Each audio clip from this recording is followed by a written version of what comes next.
اللہ کے رسول کے زمانے میں عورتیں مسجدوں میں بھی نماز پڑھنے آیا کرتی تھیں، اور امام اللہ کے نبی ہوا کرتے تھے،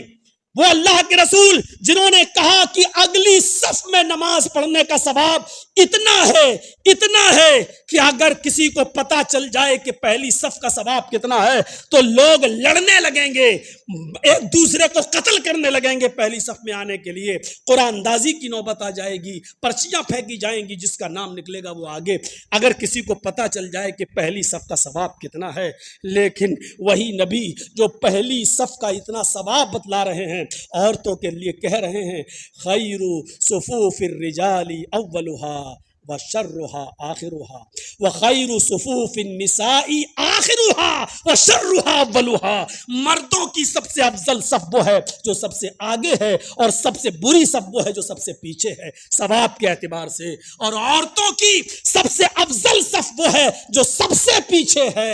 اور سب سے بری صف وہ ہے جو سب سے آگے ہے۔ یعنی عورتیں اگر صف لگائے ہیں تو عورتوں کی صفوں میں بھی سب سے پچھلی والی صف عورتوں کی سب سے بہتر ہے، کیونکہ وہ مردوں سے اتنی دور ہے، اور سب سے آگے والی صف ثواب کے اعتبار سے میرے بھائیو بری صف ہے، کیونکہ وہ مردوں سے قریب ہو رہی ہے۔ اللہ کے رسول نے عورتوں کی پچھلی صف کو سب سے افضل قرار دیا، یہ صرف عورتوں کی شرم و حیا کے تعلق